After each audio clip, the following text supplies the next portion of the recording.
दोस्तों एक बार इन 3 Nobel prize winners ने हाइजेनबर्ग को पूरी तरीके से गलत साबित कर दिया था electron movement time scales argument में।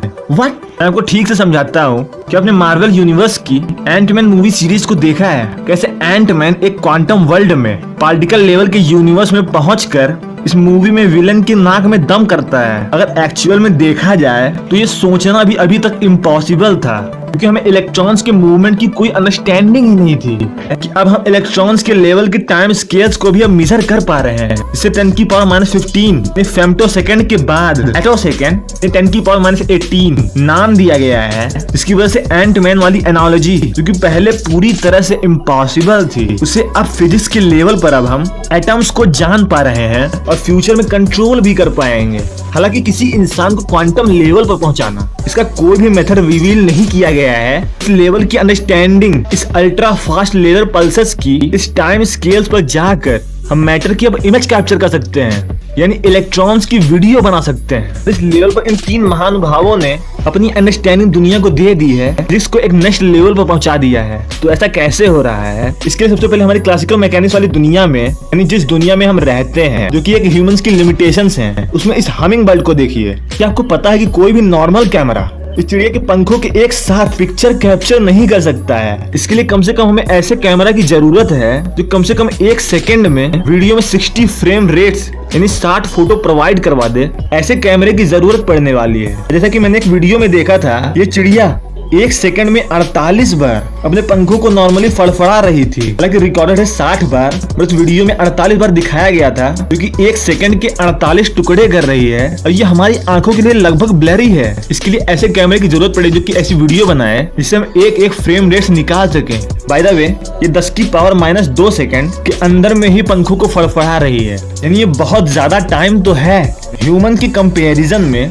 लेकिन अभी नोबेल प्राइज में जो लिमिट तय की गई है, हमारी रीडिंग के लेवल की कैपेसिटी को समझने के जो एटो सेकेंड लिमिट बढ़ाई गई है, वो 10⁻⁻18 सेकेंड्स है, यानी 0.18 और लगाओ तब जाकर आप एटो सेकेंड में पहुंच पाओगे। इतने कम टाइम स्केल में एक इलेक्ट्रॉन अपनी पोजीशंस बदलता है। इस लेवल पर इलेक्ट्रॉन हमारी अंडरस्टैंडिंग में बिलियंथ ऑफ फ्रैक्शन करता है 1 सेकेंड का, यानी 1 सेकेंड से क्वाड्रिलियंथ टाइम छोटा है। ह्यूमन किसी ऐसे इंस्ट्रूमेंट भी जो इस लेवल की अंडरस्टैंडिंग डेवलप कर पाए, डिटेक्ट करने का कोई ऐसा मेथड नहीं निकाल पाया था अभी तक। अब इलेक्ट्रॉन जो कि हमारे नॉर्मल लाइफ में सबसे ज्यादा यूज किया जाता है, लाइट के फॉर्म में, इलेक्ट्रॉनिक के फॉर्म में, इलेक्ट्रिसिटी के फॉर्म में और डीप इलेक्ट्रॉनिक्स में भी, क्योंकि सब्जेक्ट ही पूरा इलेक्ट्रॉन के नाम पर बना है। बायोलॉजिकल प्रोसेसेस में हम इसे अपने हिसाब से कंट्रोल तो कर लेते हैं, लेकिन ये उतना ही सच है जितना आपको पता है। हम अभी भी इलेक्ट्रॉन्स को बहुत ही बड़ी संख्या में जानते हैं, यानी हजारों करोड़ों इलेक्ट्रॉन्स मूव करते हैं तो हम उसे मेजर करते हैं। एक इलेक्ट्रॉन का इंटरेक्शन जो कि एटॉमिक रेल्म में हो रहा है, बहुत ही ज्यादा कॉम्प्लेक्स और हमारी पहुंच के बाहर है।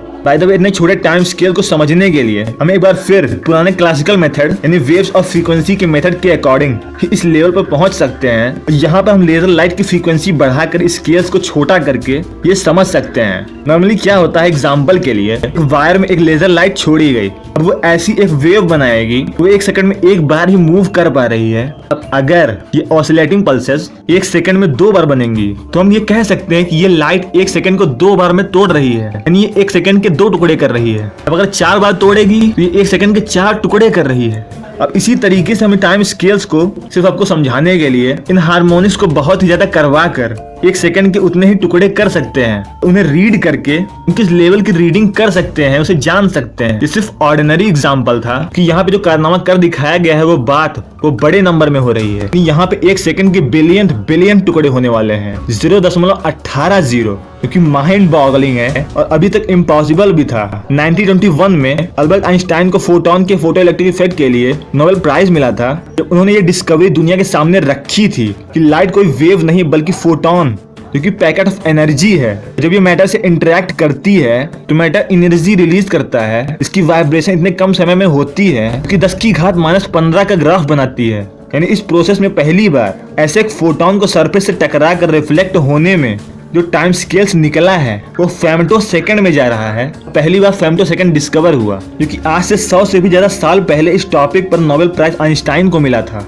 और तब ये एज्यूम किया जा रहा था कि इस स्केल से नीचे जाना किसी के लिए भी लगभग नामुमकिन है। और 1925 में हाइजेनबर्ग ने ये तक दुनिया के सामने क्लेम कर दिया था कि इलेक्ट्रॉन की दुनिया को कभी भी ऑब्जर्व नहीं किया जा सकता है, जो कि क्वांटम अंडरस्टैंडिंग में बहुत सारी प्रॉब्लम्स लाने वाली थी। हम सिर्फ तुक्के में ही रह जाने वाले थे। बट 2001 में एटोसेकंड की डिस्कवरी कर दी गई, जो कि फेम्टोसेकंड से 1000 गुना छोटा टाइम स्केल्स है।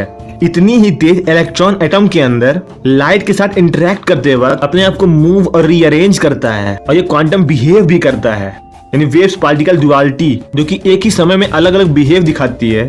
बट एटोसेकंड को जानने के लिए, इलेक्ट्रॉन की इमेज निकालने के लिए, वीडियो को निकालने के लिए, उन्हें देखने के लिए सबसे पहले फेम्टोसेकंड वाले टाइम स्केल्स को कैसे निकाला गया, क्योंकि फेम्टोसेकंड में ही पहले एक ऐसा नया प्रोसेस जो अब जुड़ा है वो पहले छूट गया था, किसी ने दिमाग नहीं लगाया था, जो कि उसी वक्त एटोसेकंड को दिखा सकता था। बट इस बार दिमाग लगाकर हम एटोसेकंड को समझ पाए हैं।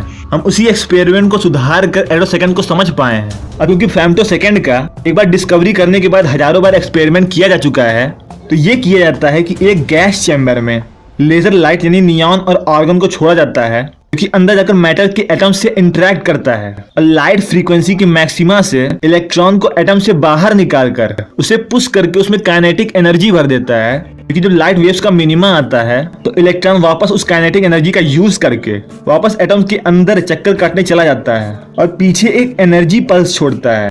इसी एनर्जी को आइंस्टाइन ने फोटोन कहा था, क्योंकि उस एनर्जी वाइब्रेशन की गणना एक फेम्टोसेकंड में नापी गई थी, यानी 10⁻⁻15। तो फेम्टोसेकंड का साइंस सिर्फ इतना ही था। अब इसे एटोसेकंड तक पहुंचाने के लिए इन फेम्टोसेकंड से इमिट होने वाले इलेक्ट्रॉन की काइनेटिक एनर्जी यानी फोटोन एनर्जी को बार बार मल्टीपल पल्सेस में निकालना होगा, और इन सारी घटनाओं को जोड़कर एक ऐसी वीडियो बना सकते हैं फेम्टोसेकंड से भी 1000 गुना छोटा एटोसेकंड को रिकॉर्ड कर रही होगी। यानी इस तरीके से इन सारी पल्सेस को एक साथ ट्यून करके आप एक वीडियो बना सकते हैं, जो कि इलेक्ट्रॉन के मूवमेंट की एक्टिविटी की पूरी कथा सुनाएगी।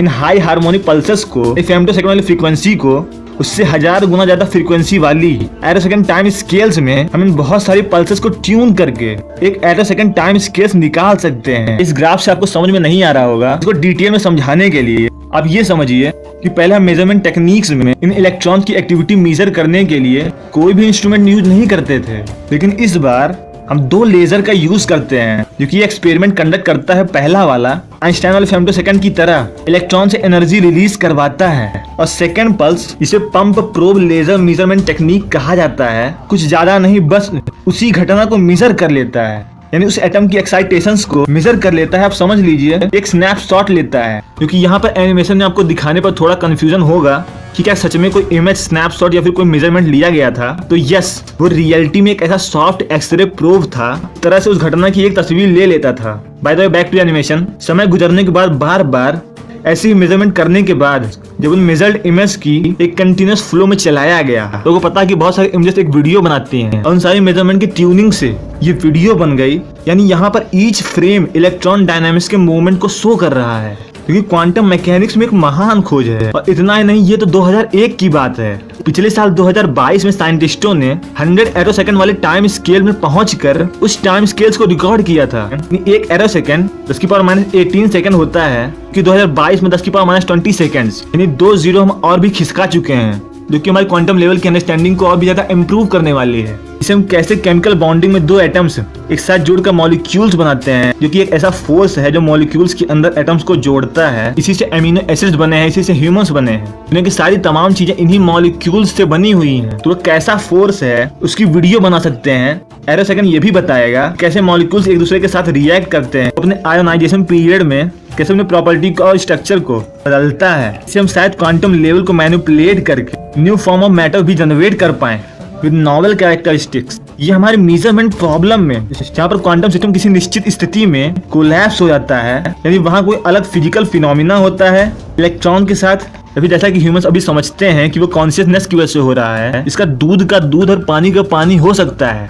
वैसे ही हाइजेनबर्ग अनसर्टेनिटी प्रिंसिपल और क्वांटम टनलिंग, जब क्वांटम मटेरियल किसी भी चीज में से होकर आर पार निकल जाते हैं, इसी तरह से एटोसेकंड स्पेक्ट्रोस्कोपी एस्ट्रोनॉमी में भी स्टार्स, गैलेक्सीज और एक्सोप्लैनेट्स के केमिकल और फिजिकल प्रोपोजिशन के रेजोल्यूशन को भी नेक्स्ट लेवल पर पहुंचाने वाला है। बाय किसी भी डीप साइंस और रिसर्च को करने के लिए, उसे इजीली अंडरस्टैंडेबल बनाने के लिए काफी टाइम और मेहनत लग जाती है। As a student content creation में मुझे काफी प्रॉब्लम होती है, इससे मुझे फाइनेंशियली सपोर्ट की काफी जरूरत है। आप जॉइन बटन से चैनल के मेंबर बनकर या सुपर थैंक्स से चैनल को फाइनेंशियली सपोर्ट कर सकते हैं। अगर आपको वीडियो पसंद आए तो वीडियो को लाइक करिए, चैनल को सब्सक्राइब करिए। बाकी अभी के लिए इतना ही, बाय बाय।